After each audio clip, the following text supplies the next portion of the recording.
Welcome to On the House, where we make mortgages simple so you understand all you need to know about buying and selling a property. My name is Martyn James, and today my special guests are Jonathan Rolande, property buyer extraordinaire, and you've seen him on social media, Ahmed, property developer. Now we're going to look today at price. Are mortgages affordable? Should you be buying now? And what do you need to know? Over to my guests. Ahmed, Jonathan, thanks for joining me today. Now, I'm hoping that the viewers will really get the benefit of both of your experience coming from a slightly different perspective to what we've been covering in the previous videos, because you are the buyers, the developers, and the sellers. But tell us a little bit about what you do. Let's start with you, Ahmed. Yeah, so I finished university in 2016, and after university, I went to university to get a job in finance, which didn't quite pan out. And so I started thinking, well, what else could I do? Could I do something myself? And so I started, in 2016, 2017, I started renting properties, putting them onto Airbnb, Booking.com. And it was basically an arbitrage play. You rent cheap, rent out high. Saved up enough money to buy my first property, which was a one-bedroom flat I bought in Battersea Park, turned that into a two-bedroom flat, refinanced, so which we'll get into in a second. I took some of my money out, bought the next property, then bought the next property. And then slowly I moved into, rather than turning one-bedroom flats into two-bedroom flats, I bought a house, turned that into two flats, then bought a mixed commercial property, turned that into four flats, and then finally I just bought a house, which I turned into five flats. So it's been small stepping stones, but all within the world of property development. So this is something that actually I think a lot of the people watching this are going to be fascinated by, because for many people, this is the dream, but we'll come to that in a moment. Jonathan, tell us a little bit more about you, because you and I have been chatting for years about all things mortgages. Well, absolutely. Not disclosing any secrets, but I've been in property since the dinosaurs, really. So I've seen an awful lot of changes in that time. And my career's gone more slowly, actually, than Ahmed. So I've been in it since the 1980s. And it was in 2008, with the big financial crash, that I started to get actually into property purchasing, trading properties, buying them, renting them out. And it's kind of grown from there over these last sort of decade or so. And we now buy properties throughout the country. I'd say, in a way, my job title could be varied, but property problem solver could be one of the titles, really. So I come across properties that might have problems with them, and we purchase them in as they are, and then solve those problems and either sell them or rent them out and do something else with them. So that's me in a nutshell. And I think that's going to be really useful as well for people watching, because over that time frame, I'd worked off and on in finance for quite a bit.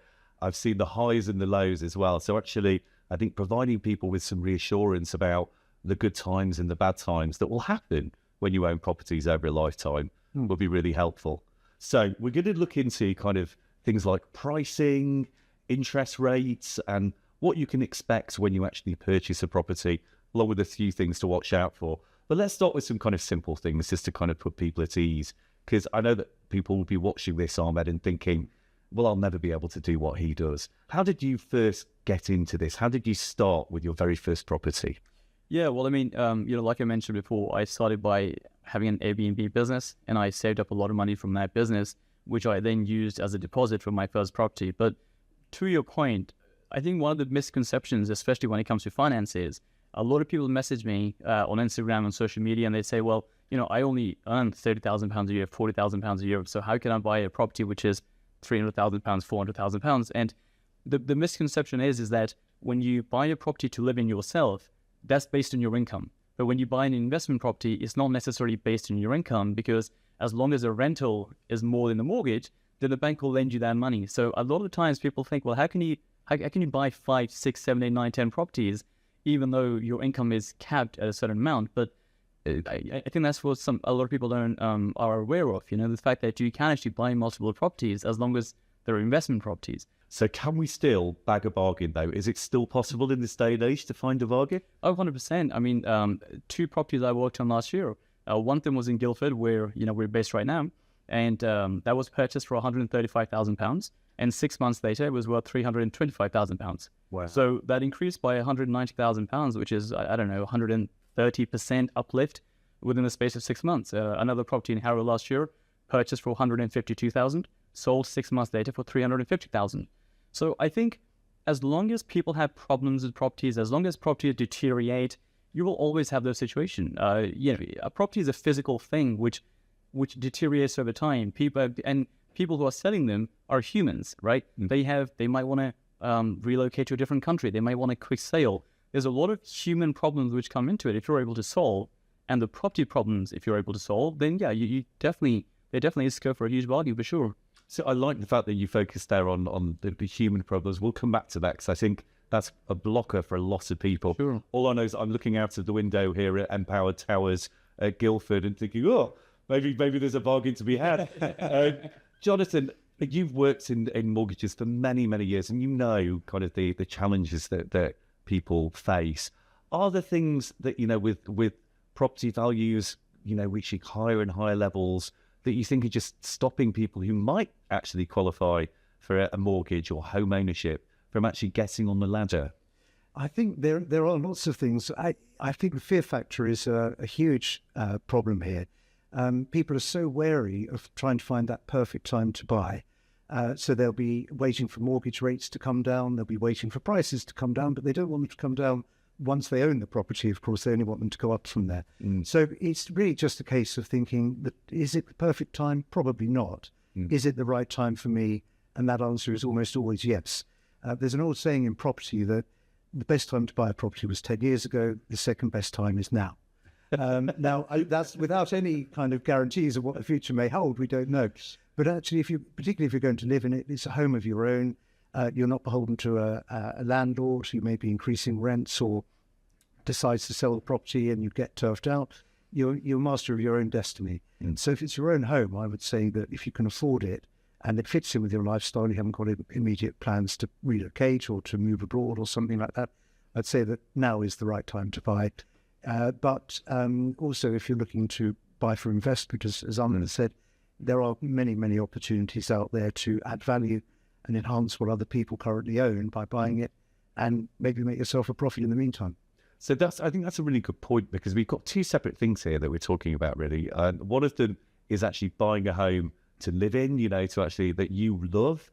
And then there's buying a home as an investment. Jonathan, you've been a property buyer for many years now. Yes. What are the things that, do you think might put people off actually getting onto the ladder? What are the things that block them from even starting out? Well, I think there's a misconception, for example, that when people perhaps apply for a mortgage and they're turned down, that they can't then apply to anyone else or for a long period of time. So that's one thing that I think people get wrong. There are certainly opportunities to shop around, to ensure, for example, that your credit score increases. Perhaps you look for a smaller property and a cheaper property and a lower mortgage and manage to achieve a home that way. I think also there's a fear. It's a 30-year commitment to mortgage normally these days, 25 years a while ago, but now the average is 30. You're committing to something that's potentially 4.5 times your salary. What is your job completely secure? What will happen if you're made redundant? Of course, people can get housing benefit if they're renting, if they're fallen hard times. It's not as easy if it's your own home. You've got to find a mortgage. So there's a fear, I think, a hangover from the 1990s when a lot of properties were repossessed, and people, perhaps people's parents even now of first-time buyers are saying to them, "Oh, do be careful. I remember interest rates being 15%. Yeah. Can you afford a mortgage that's 3 times as much as you're paying now?" And of course, the answer for most people is no, they can't. So I think there's that fear factor is the main thing. It's a scary process, but actually, step by step, it is pretty straightforward. And as long as you've got good professionals to help you, that would be a surveyor, solicitor, then a financial advisor, of course, then you've got good people in your corner, then it can work well. So regardless of whether you're buying property to speculate or to get onto the ladder, or you're actually just looking for that dream home, what's your starting point? Do you have to have lots of things prepared in advance, or do you need to speak to a broker, even if you don't necessarily know if you can afford a property yet? What would you suggest? Well, I suggest really most people tend to start online and they do the browsing that we all do this would be my dream home, and you work down from there. I think everybody does it. I just work down from there is the Yeah, that's right. Yeah. Scroll down the road, at the bottom it says, "This is how much money you need." Sadly, that's the case. Yeah, so it's the case. So, you look on the line and you see roughly that something, within a reasonably feasible amount of money, ticks the boxes. It's got enough bedrooms, it's in the right area, it's near the local school for your kids, or whatever that might be. Rightmove, as you say, and various platforms do have calculators on there, so you can put your income in, your expenses, and it will do a little calculation to tell you what you might be able to afford. Then I would say absolutely go to a broker and find out all of the possible benefits and pitfalls from them as to what you can borrow. They may have cheaper rates than are available online, so it's always good to shop around and speak to different people. And then once you've got the funds ready, in addition to whatever deposit you have, it's time to go out shopping. You get online again, you start registering with estate agents and start looking at a few houses. Often the people I speak to are concerned because they don't really understand what interest rates are or how they work. So could you just explain kind of in simple terms, Ahmed, kind of what people could expect? Yeah, so I think, if we go a step back, really there's three types of mortgages, right? You have a 5-year fixed mortgage, you have a 2-year fixed mortgage, and then you have a variable mortgage. So with the 2 fixed mortgages, let's say you have a rate of 4.5%, that rate is then locked in for 5 years, or it's locked in for 2 years. Or if that was a variable rate, as the base rate, the Bank of England base rate changes, your mortgage is also going to go up and down. And so there's, pros and cons of all of them. Jonathan, as you mentioned before, we've gone from kind of having maybe a 25-year mortgage to a longer term now. I know there's so many different types, but if you were to demystify a bit of the different types of mortgages that are available, what are the ones that people might potentially be offered? Yeah, well, as Ahmed said, you've got different rates. You've got the variable rate and commonly the 2 and the 5-year fixed rate. So it really depends on the person themselves. What's their attitude to risk? What do they think might happen to interest rates? They can do a bit of research. Is the Bank of England going to put them up, put them down? And then they, to a certain extent, take a gamble based on an educated guess, really. So I think if you're very risk averse, you might be happier taking a 5-year mortgage and knowing that come what may, even if rates drop, you're just going to be paying the same amount, and that suits you just fine. Other people who could prefer a little bit of risk for reward would rather go for perhaps a variable rate in the hope that rates will come down at the bank. So, as I say, it really depends on the individual. The reason that the length has changed from 25 years to 30, 40 years is really just to divide up, not the interest, but the capital repayment over a longer period. So adding another 5 or 10 years just means you're paying a little bit less every month towards the capital itself. So you're buying the house more slowly. Banks of it, of course, because they get loads more interest for another 10 years, so they've got a good business plan there. But it just means that it makes a property that may have been unaffordable affordable for you. I think it's also an important point to say that I think nobody that I've ever met buys their first house, stays in it 25 or 30 years and pays the mortgage off, and that's it. Yeah. Everybody moves house, pays the mortgage off, or extends it, borrows more money, does a loft conversion. Over the years, things change. We're talking, decades here, so life does get in the way. Yeah. So very often it's a case of you think, that curve, I'll follow it until I retire, but that very rarely happens. Now, I think one of the other things when it comes to affordability that often crops up is the counterpoint to equity, which is negative equity. And I think for younger people, this isn't a concept that they'll have experienced, but they may well have parents or grandparents. I'm far too young to know about this, but they may have parents or grandparents who might possibly have experienced negative equity in the past. I'm like, what is negative equity? And is it, do you think it could happen for a long period of time in the future? Well, yeah, to explain negative equity, like Jonathan just mentioned, so you take your purchase price, let's say you buy a house for £100,000, you put down £10,000 yourself as your deposit, which is your equity, the money you have put in, and you maybe get a mortgage of £90,000. Now, let's say there's a market crash, something happens in the economy, and the house is now only worth £80,000. Well, in that case, you are now in negative equity because your mortgage is £90,000, but the house is actually worth less than the money you actually owe to the bank. So you're effectively £20,000 down. So think about negative equity as a loss, right? So in a business, you have a profit and you have a loss. Negative equity in housing just means you are now losing money. Like the house is worth less than what you have purchased for. So you now owe even more money on top compared to the deposit you have put down. Now, can it happen again? I think I think especially in the South and most regions in the UK, I think it's very, very unlikely, unless there was a severe market crash and, you were very, very leveraged. So highly leveraged means that your mortgages, you have a huge mortgage. So for example, and that doesn't mean like an absolute amount in the sense that my mortgage is 400,000, 600,000. It just means that you borrowed a lot of money relative to the price. So if the property is worth £100,000, a reasonable mortgage might be £80,000. But if you're borrowing £95,000, you're 95% leveraged, i.e. that is how much money you borrowed. So if you're borrowing a lot of money against a property and property prices go down by 10%, well, you could be in that situation whereby, you do actually have negative equity. So £100,000 property, you put in £5,000, the bank puts in £95,000. If that goes just down by 5%, well, you've lost your £5,000 you put in. If it goes down by 10%, now you're actually in a loss by £5,000. So I think, if the property prices were to go down by a substantial amount and you had borrowed a lot of money, theoretically it is possible.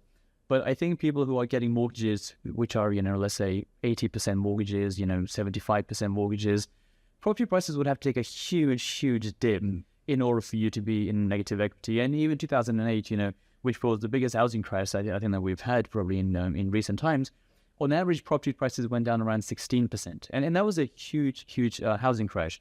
So, you have to keep in mind, when you have a recession, it's not always linked to housing. Housing always has an impact because people lose their jobs, and there's always some sort of, impact. But even in the worst case scenario, it was around 16%. So people who had 25% equity and you lose 16%, well, you're still positive. And you can still live in it. So you can still live in it. Unlike an investment in the stock market, you can still live in your investment. The other point I was about to mention is, I think when it comes to mortgages, sometimes people get a bit too bogged down. Well, is now a good time? Or should I get a mortgage? And our price is going to go down. And I always say to them, well, what is your plan with the property? And they say, well, I want to live there for 30 years. So then I'm like, well, why does it matter if prices are going up or prices are going down? Because ultimately, you still need a place to live. Like, it almost doesn't matter what prices are going to do, because it's not like you're in the business of buying cheap and selling high. Yeah. You're planning on living there for the next 30 years. So why does it matter if, the prices are going to go up or if the prices are going to go down? Because even if you are in negative equity, well, you still have the house. It's not like the bank comes around and says, well, because now this is negative, you need to get the hell out of there. Yeah. As long as you're paying your monthly mortgage every single month, you still have the house. And that is the reason you bought the house in the first place. So, Jonathan, when it comes to affordability, regardless of whether you're buying an investment property or you're looking for your dream home, does it make sense to factor in any increases in things like the rate of interest? So should you allow for things going up, even if it looks like it's not going to happen? You certainly should, yes. And even if you go for a fixed rate, that will only last for, say, 2 or 5 years. So I think it's always a good idea to stress test yourself. So what happens if my living expenses change, if they cut some hours at work, or if interest rates go up? Can I still afford the investment property or the home that you're living in? So it's really good to do that. And then there are other things that you can do. For example, you can take out insurances against things like ill health, death, redundancy. So that can always cover, particularly your family, so you leave them a home that's paid for rather than one that has an enormous debt tied to it. So there's many different things that you can do to mitigate any risk. So a little bit of advanced planning just to cover every eventuality, and you should be okay. Yes, so yes. So, gentlemen, you are both property developers, buyers. Let's look at some of the things that are really important to people who are considering buying a home. Ahmed, what are the things that you would advise people to watch out for? Because a lot can go wrong, even with properties that look perfect. Yeah, well, even new build properties nowadays, a lot of people buy them because they assume because it's brand new, nothing's going to be wrong with it. But if you get a structural survey done, there can be times where developers have taken shortcuts. Funnily enough, I was speaking to a developer a few weeks ago, and he does so many surveys of just new build properties where people have cut corners, or they've done things very quickly and no one's really noticed. And there might just be a few things here and there, but they can rack up. It could be £500 to fix this, £800 to fix this. So I wouldn't assume just because something is new and shiny, there is nothing going to be wrong with it. And same with older properties. A lot of the times they might look very appealing, but just even, just getting a structural survey done can put you at ease that there is nothing structurally wrong with the property. Cosmetic issues, changing the color of the walls, changing the flooring, it doesn't cost too much in the grand scheme of things. But the last thing you want is you buy something which has a major structural issue. It could be subsidence, there could be some sort of crack somewhere. That can cost a huge amount of money in order to rectify. So for me, it's always looking at the structure of the building. If you're having a good solicitor in place who's checked everything in terms of the local searches. There was a property I was looking at recently where there was a planning application of a warehouse being built in the rear garden. So not the garden of the house, but like just outside there was a field and there was a warehouse being built. Now, you might buy that house thinking, well, this is an amazing house, but there might be something being built which you don't want to look at every single day. So just having a good solicitor in place, having a good surveyor in place generally covers you for most things. Ahmed, Jonathan, thank you so much for helping explain some very, very complicated things in really straightforward terms. And I hope that's empowered all of the people watching today. Now, you can catch all of our videos or find out more about mortgages and keeping things simple through the Empowered website and on our social media guides. Tune in for more soon.